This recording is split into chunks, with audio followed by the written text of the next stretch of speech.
Welcome to Everyday Speed Bumps. We are Valentina and Andrea, and together we'll delve into the unexpected pauses of our life journey. So if you're navigating the twists and turns of life, join us as we share lessons, laughs, and stories from our daily speed bumps. But trust us, there is always another one ahead. But together, we got this. Today we have an incredible guest, Nadiia Kichenok. I'm learning some Ukrainian here. She is a professional tennis player. She recently played at Wimbledon and will soon be playing at the Paris Olympics. But above all things, she's an amazing human being. And we hope she gets to inspire you as much as she has inspired us in the last few days. So Nadiia, let's start. Who are you? It's so hard to answer this question. Who am I? Well, you can start with the fact that you're a tennis player. Yes. You have a twin sister. Yes. You're from Ukraine. Yes. How did you get there? How did you start, being interested in tennis, or when was the moment when you realized this is what I want to do? Like, I'm actually good at it. You gotta like it. I remember just this sharp feeling, like how me and my sister, we were like really enjoying it. We had a competition between each other that was also helping a lot, was moving us a lot, motivating each you other. Were kind of pushing each other. We pushed each forward. other a lot, we just really loved it, I would say, from the first sight, because when we were 4, our mom, she took us to the dancing classes till we found out about tennis. We were just doing dancing, and then it was like complete switch. Like at one moment we just, no mom, we don't want to do dancing anymore, just tennis. So you mentioned something like going back and see all this long way, and this long way obviously has not been just a straight way, like an easy path. You have faced many speed bumps, moments where you have needed to make a pause to continue, or others where you were just going in a really fast pace and you kind of bump like everyone. Do you want to talk about them? Yeah, of course. I think I have in my character the thing that I love challenges. And I hear a lot about it from other people, how if you want to be successful, you have to enjoy these challenges. And I also try to enjoy it. Anytime I have any difficulties, it's like part of my growing, my development. So I just also try to convince myself to enjoy it. That's something that was really surprising for us, because when you're playing at that level, there obviously is a lot of pressure from, people around you, but also from yourself, because you want to improve, you want to get the best results, you want to, do better than the year before. Yeah, absolutely. But when we were watching you play, I think the most beautiful part was that you were actually enjoying it. Yeah. Like you were having a good moment. And when I came back home, I was working. And I remember I was complaining about something, like I was just not having a great day. And I was like, no one forced me to be doing here. I chose my career. I chose what I'm doing. And I really love it. So I was like, you might as well enjoy it, with all the challenges, with all the pressure, it's a part of it, with all the imposter syndrome, because sometimes we tend to convince ourselves that we're not good enough, or that we'll never make it, or despite the area, because I'm comparing a corporate career from 9 to 5 to a professional, sports career that comes with a lot of different sacrifices, but sacrifices in the end. Yes, I mean, I totally can relate. I find parallels in corporate world with tennis. Imposter syndrome, of course, it exists. It's present. It's here because when you do bad, like when you don't have good results, you always ask yourself if you belong here when everybody is around doing so good, and it just uncomfortable, but it's a part of it. Everybody feels the same. absolutely, I think. And Until you win a game and you're like, Yeah. what yeah, imposter syndrome, huh? Yeah. because it Because at changes. first it's like you don't believe, you're like, oh yeah, or I lost or whatever, oh I don't believe in myself, but then you're like, then something happened in, or a game match, or a good feedback from someone, or even in your corporate Oh, career, absolutely. someone tell you, hey, you are doing it amazing, and then it's like, okay, I'm here for something. Sometimes you don't see that result immediately, but you will see it. Yeah, I mean, it's just the way. It's life. Nothing, everything changes. Nothing stays forever, and it's just it's hard to enjoy things when you're not going through tough moments. I mean, you hardly can enjoy them because there's no difference. Like just one even line, let's say, in life. So it makes just hard things make happy moments even brighter. You're in a full year circuit where you're constantly competing and constantly, either winning and at times losing Yeah, because it's part of the game, both every week. scenarios. Every Every week, I week. make just I don't know, maybe less. Couple percent of people don't lose every week. The rest of the tour, like 200 people, losing every week. So you just gotta learn how to deal with it. And if you don't, you have to change your profession because it's Yeah. gonna drain you. So it's even like mental strength Yeah, rather like than Yeah. physical strength. like how you deal with it. Like, okay, maybe now you are more used because you have a career, but like, how do you start dealing with it? Yeah. Um, you learn. I mean, if you we have tournaments every week. I think the specialty of the tennis tour is because you have chances every single week. You travel from one place to another tournament, and you just have to regroup quickly. If you don't, it's gonna you're not gonna last long. So it's just the environment that teaches us, I would say. And what are certain tools that you use? Like, I recently did like some coaching at work and they gave us like different exercises to kind of pause, understand, what the Yeah, the situation yeah. is To look from the side, like from the from side different rather than perspective. than taking it personal, right? Especially when you're having, I don't know, a certain conflict with someone and maybe you go home thinking, oh, I should have done different or I should have done this, when the other person that you had the conflict with is sleeping like a baby and not even Yeah, thinking about you. Like how to leave things at work, not take them with you and look at them from the side. that's great. Great point. We have teams, we have coaches who help us take this look from the side. Of course, it's very difficult for me to see myself when I'm on the court, when I'm in this. But yeah, that's a definitely a thing I'm trying to do, and it helps a lot to have different perspective. That's just Do you do any personally, like how do you balance it mentality? Because it's a lot of like mental pressure, I think, being the whole year long, as you say, on circuits competing.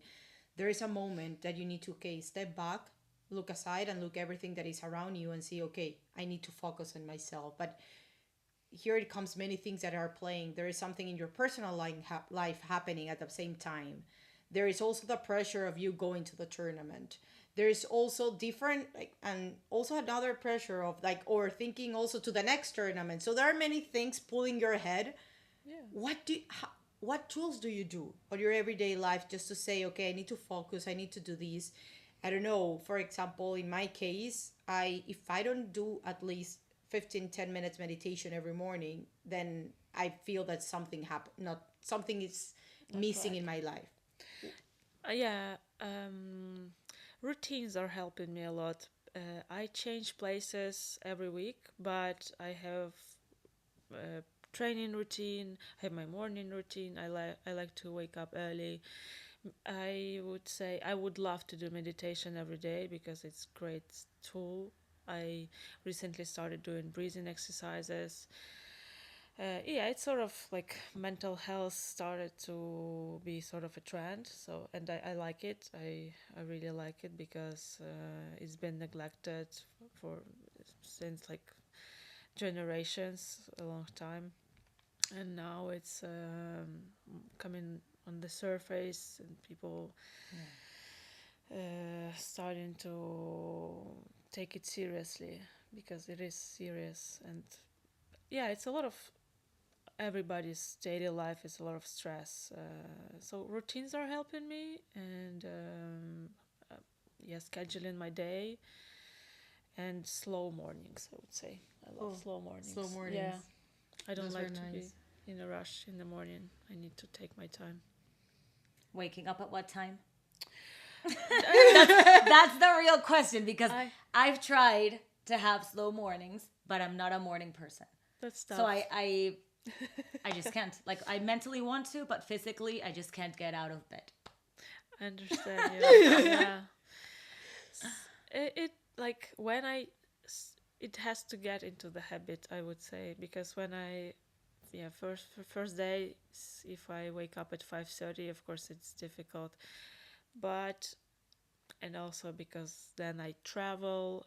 Yeah. When I have period of time at home, like I know I'll be 2 weeks at home, I try to schedule my day and plan to wake up like at 5:30, and then I have to go to bed earlier too, and it's great just for my training regime.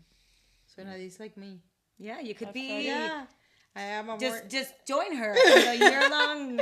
Yeah, I wake up every day Yeah. early, have I love a it. slow morning until I put my trainers to go to the gym.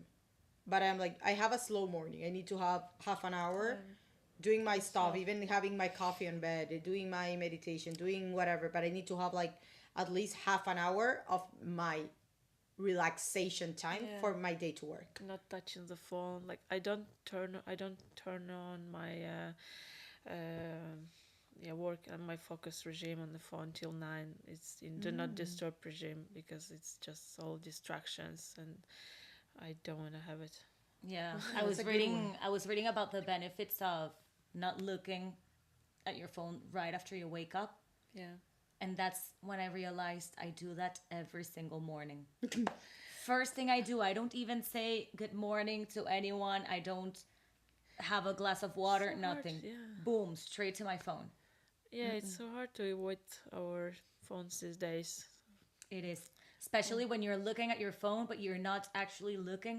You're just scrolling, but, not learning Just- anything, not really analyzing anything, not just there, existing.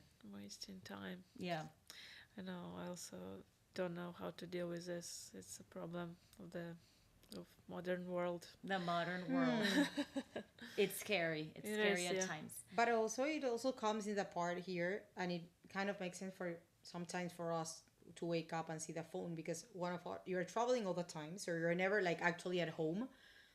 For example, we live on the other side from our families, so you're always like checking if something had happened. Yeah. So here it comes a question like, how do you balance? Because you you are always traveling every week in different parts, and how do you do this like work-life balance? Switching off the phone, you mean? It was an effort, honestly.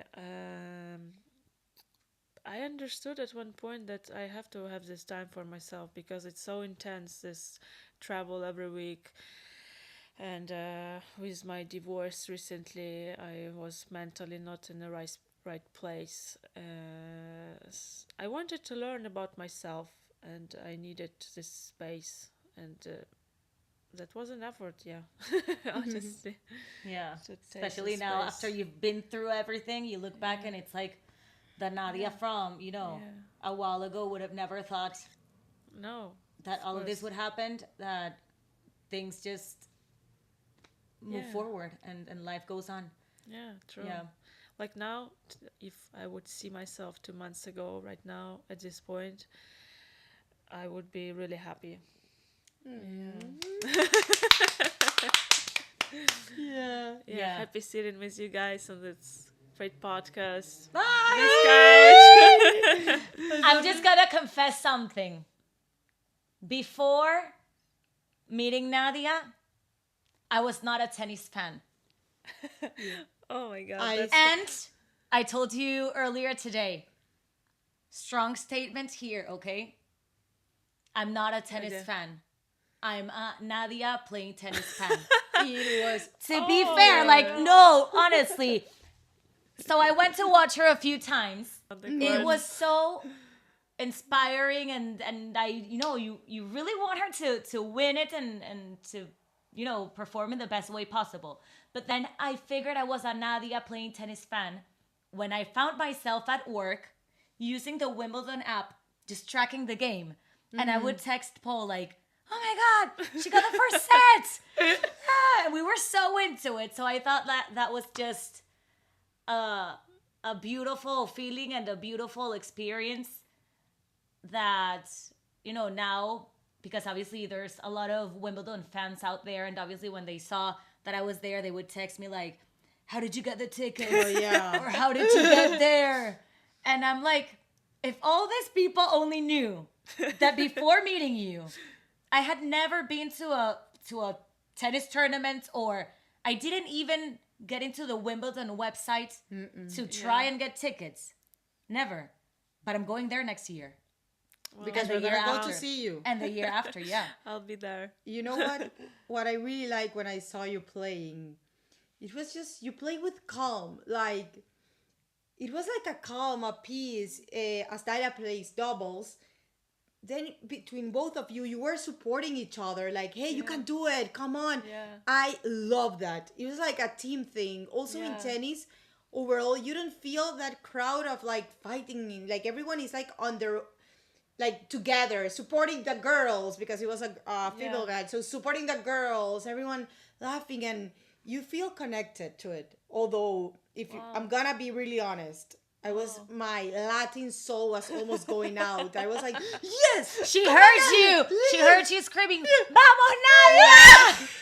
I heard you guys. I'm like, She got I the was Latin like- American and then fans. it's like, okay, in tennis you need to not be like that crazy, but I'm like, okay, there is something there because it's beautiful going there to support you, God. to see how you were playing and your emotion, your laugh, all like, and also at that moment, also your stress or Wow. in the ball. It's God. you connect a lot, and it was beautiful. And I can tell you, you play tennis Thank you in so such much. a Thank way you so that much. connects and inspires everyone. Yeah, you guys sharing this thing, it just inspired me even more. It motivates me. Yeah, just keep Yeah. doing it because what you transmit in the court is so powerful. Thank you. And especially, I mean, because I got to see you in very positive games, but I also saw you playing in what was the most challenging for you at Wimbledon, I would say. And even your attitude there, in control, or at least that's what you made us think, or what we got to see. Maybe you were feeling something completely different inside of yourself, but how you would hold yourself together and on the court during the whole thing, because obviously there's people watching, there's an audience, there's you balancing your Emotions. instinctive emotions versus trying to be a little bit more Grounded. like rational. Rational. Yeah. I would say it came with experience, because I realized that losing or winning the tennis match doesn't make me a different person, and that was what changed me. When I was younger, I was getting emotional. I would lose it sometimes, I saw that my life will be ruined if I lose a certain tennis match, but it's not true. It's like there is always saying that like the life is like a table. I don't know if you all have heard about this. So one is your professional career, one is your health, one is your mental health, and the other one is your people that surround your family. So if one of those, I think those are the four ones. So if one of those is like cracking or like trembling, not perfect, then the table is not good. If two of them actually are not working at all, then you will not have any table. Yeah, absolutely. So at least you need to find a way how you can balance. Maybe you cannot give always 100% to each, to the four of them, because hey, sometimes you need to give 100% to the professional, but then still the other ones are part of that 100% that will like that full percent that will surround and will sustain you as a person. So one person that is just 100% focused on the professional life, then what's the rest? But that's what they say. Unfortunately, what I hear that successful people, like what do you have? You have, yeah, that's what you were saying about right now about the table. What bothers me that it's not like they say it's hardly possible to have to be good at everything. Something will be neglected, something will be missed, and I'm like desperately seeking for this balance right now, because I got divorced 3 months ago, and I'm doing well in my career right now, but in my personal life I don't know where I'm going. Maybe it's not time yet because it's been recent, but I hardly even can find I look and I hardly can find time right now for my personal life. I guess it's you have a fair point there where you said that very successful people can't find the balance. And that's I think before because in order to be very successful you need to invest a lot of time Yes. on whatever area you want to be successful in. That's one thing. You have to make a choice. You have to make a choice. And then the other thing is, and that's something that I've tried to apply myself, is to try and really live in the present. So if I'm with my family, I block everything else. I'm making the most of that time. If I'm at work, I block myself. I work. Not only because I figure that it makes me, perform better, but also because I can't multitask. If I do two things at the same time, I'm not doing anything. One day in Colombia I was working, also time zone difference, but also it was like a lot of work at that time, so I needed to focus at the time. But I also had, I don't know, lunch with friends, dinner with friends, because people wanted to be with me because I don't live there anymore. And one day I finished work and I closed my laptop. That is like around midday Colombian time. My mom literally sat down and told me, hey, go to sleep because I cannot deal with you anymore because you have been sleeping like 2 hours, 3 hours per day because you want to manage everything. And look, there was one thing that I was not being able to manage. That was my mental health, which was completely dead. Even my personal health, everything was completely dead just because I was trying to put 100% on everything and it was impossible. Yeah. I couldn't do it. Yeah, that's what they say, that our brain is not wired for multitasking. Mine isn't for sure. I can't. She was messaging me the other day. Oh my God. Discussing something about the podcast, and I was at work, and I messaged her like, I call her Thea. Thea, I'm sorry, but I can't do this right now. I'll reach out to you when I'm available after work. I just can't. No, she can't. I multitask. I am a crazy multitasker. Oh my God, you can imagine. Yeah. Valentina, she always makes fun of me. Yeah. And then going back to what you mentioned that you're going through the divorce and everything, obviously it's a lot of, routine changes, emotional changes. I come from, my parents are divorced. Same. Her parents are as well. So, it's something that we've experienced closely, how the dynamic changes and how tough it is, right? Because in the end, divorce, I feel like there's a perception of it coming from a bad place, and it doesn't necessarily need to come from a bad place. It could be just two people that grow apart, and that doesn't mean that you care less about the person, right? Yeah. I have friends. Two of my closest friends, they are divorced. And so I experienced their divorce. 2 different divorces. Young, both of them. Like you. Yeah. And I saw in them like everything that changed in their life from that divorce. mentally, how they needed to rebuild themselves. Yeah. So how have you been managing that? How do you keep it out of the court? Yes, that's a big thing. I can say, you ladies, that honestly, like, tennis court was an escape for me. It was really helping me to forget about the problems outside the court. So it's funny how it was. In the beginning, first couple weeks, I think, was the worst because my family was far from me, and the mental support I expected to receive from them, because nobody in my family was actually dealing with divorce before, and the support I See. was. We should have met before, and I would have given you my mom's number. Exactly. Yeah, I know. So it was hard to find the pass, because I was expecting something from my sister. Was my high expectations, let's say. Then I was a little bit disappointed. We had like a crisis with my sister also in the same time. So I was fortunate to have good friends around me. My agent, who is also like a mentor to me. You know what's the thing here?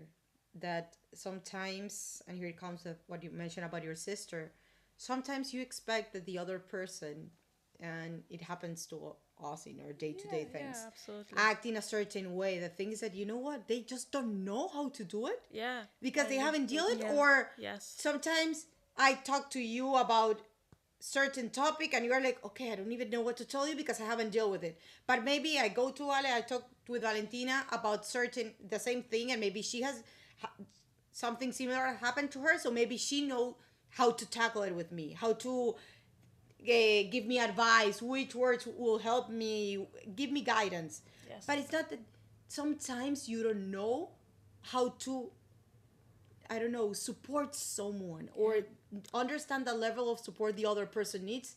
Yes. And it's not taking it in a bad way, it's because the other person haven't been there.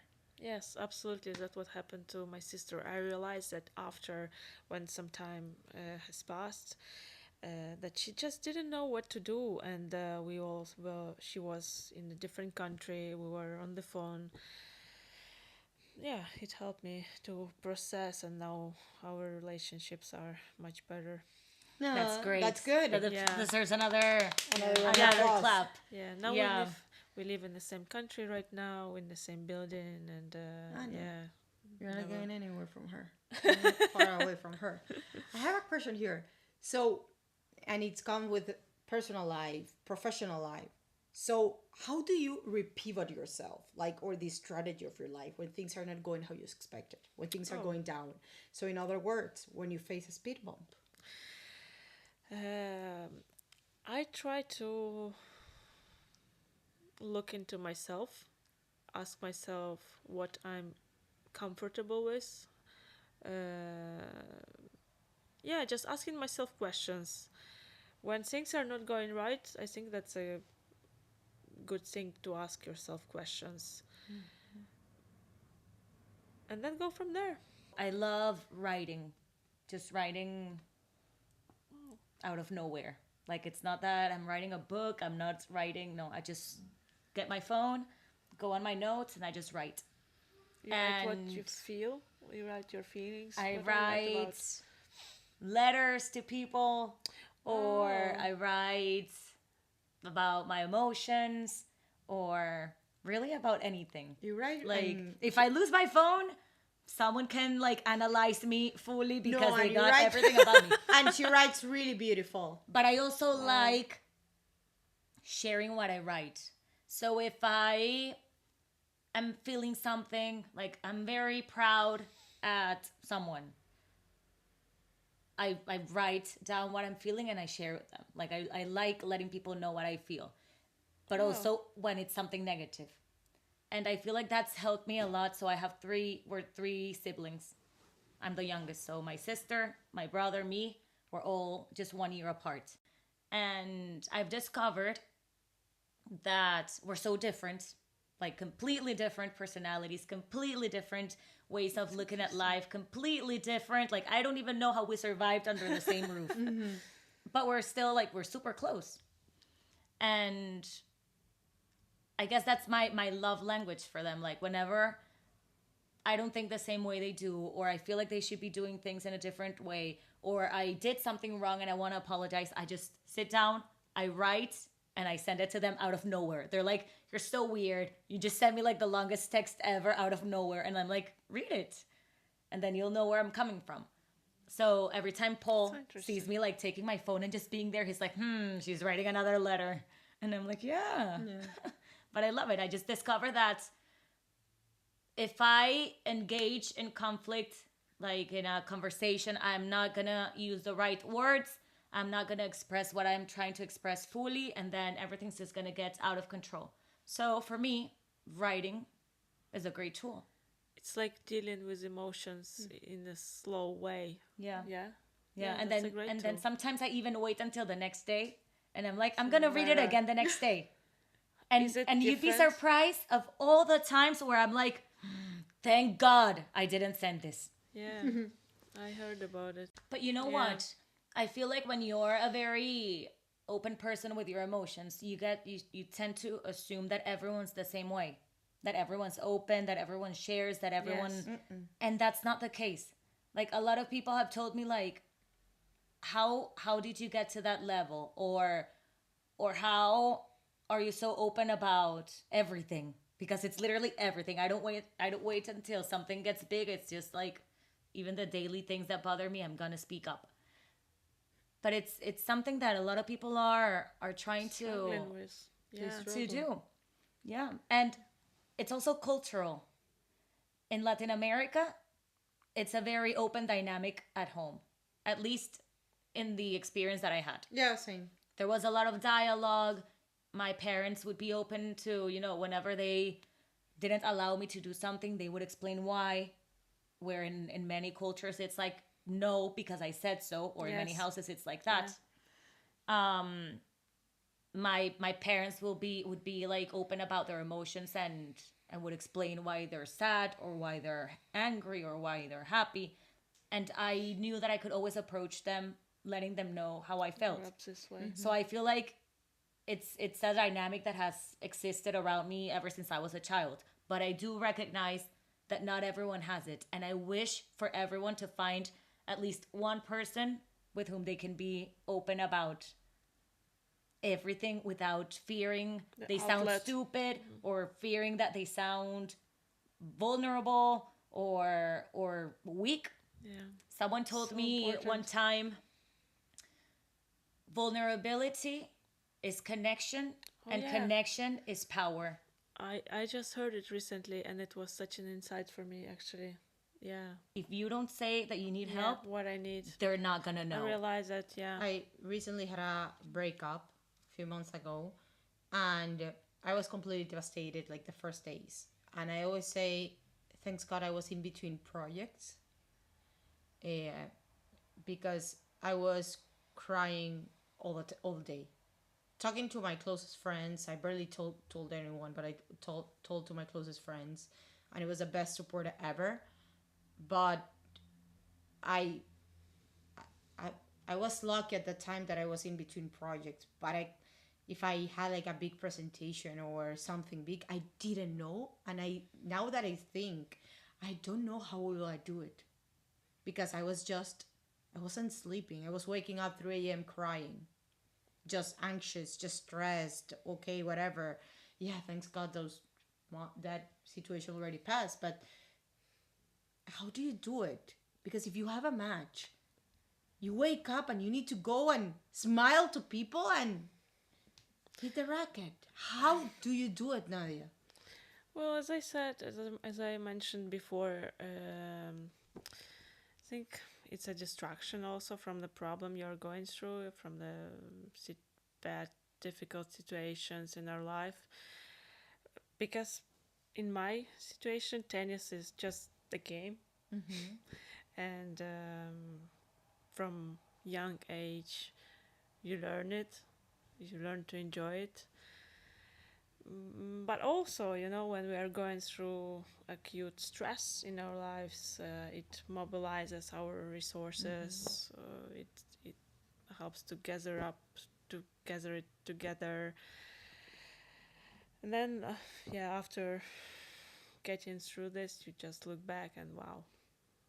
Yeah. I don't know. There's some power. I think it's like a combination of acknowledging your problem, like acknowledging what you're going through, recognizing it, like visualizing it and accepting it, keeping your head busy.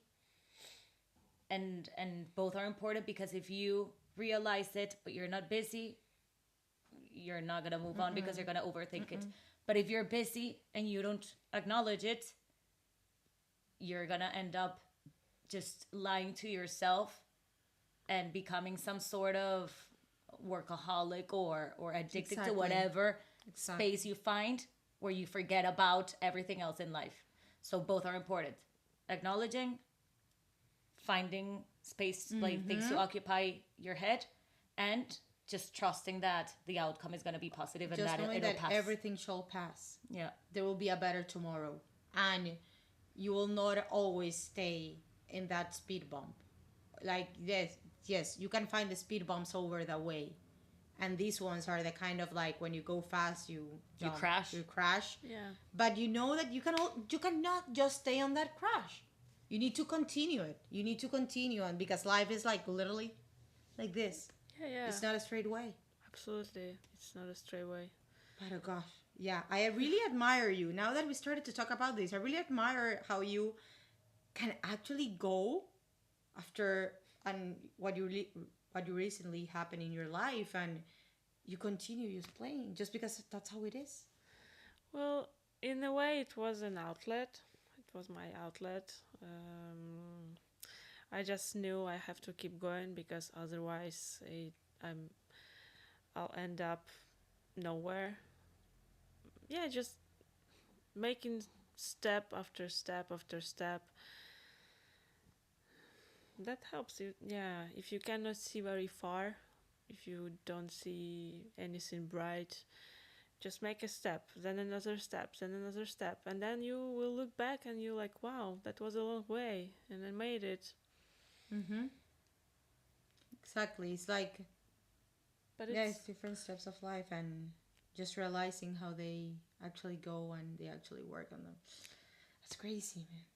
but It's crazy. I started like to think my head started like to. yeah, me too. Yeah, I have so many things going on right now in my head. Yeah. And that's when you realize that in many cases, happiness is a decision. I absolutely agree. It's a choice.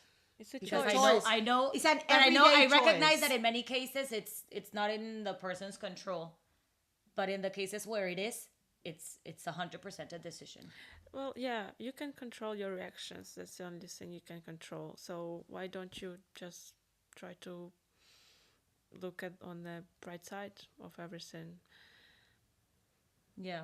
So, what advice would you give to any of the listeners that are going through a very challenging speed bump at the moment? Try to look on the bright side. It's never, nothing's as bad as it is, and nothing's as good as it is. That's what I heard recently, and it's made me thoughtful.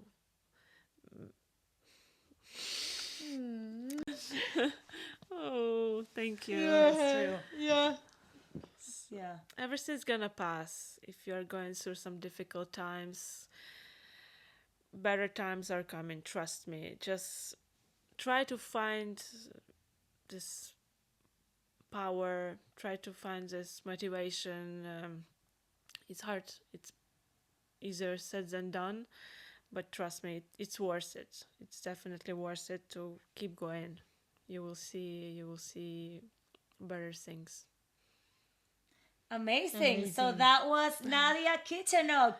Thank you, guys. Amazing Thank tennis you so player, much. amazing human Oh with a my huge God. heart, and I just can tell you that you are amazing. We really admire you. My We God. love tennis, and So happy. we can't wait to see you again playing And good luck. The next one is Paris Olympics. Yes. Oh my God. Paris so much. Olympics, Nadia There she is going to is. be playing with her twin sister. Yes. Together as doubles? Yes, Oh my as God. doubles. We can First go- Olympics. Third. Third. Oh, Okay, wow. thank you. Hello. No. Yeah. Representing Ukraine. Yes. And that's another story that we need to talk about. Yeah. Everything Ukraine is going through and how you Yeah. even experienced it recently, you know. A tough day for Ukraine in a very important match. Yeah. Yeah, I mean, I can say a few things now. When we are having big matches and tough days, when we read very sad news about our country, it just, again, acute stress. It helps to mobilize ourselves, and we have a platform where we can speak about the problems of our country, about the war, about people dying. You know, when you just wear a black ribbon, people start asking questions. So what's going on? Just a matter of keeping the narrative going about Ukraine and not let people forget about it. That's true. That's Yeah. so special and especially relevant at these times, right? Yeah. So Thanks, great. guys, for having me. No, I we're so really happy. enjoyed We're it. so And happy we'll to have continue you. the chat at dinner. Yeah. So- Yes. So thank you everyone for listening to us, for being part of Everyday Speed Bumps, and we can't wait to see you again.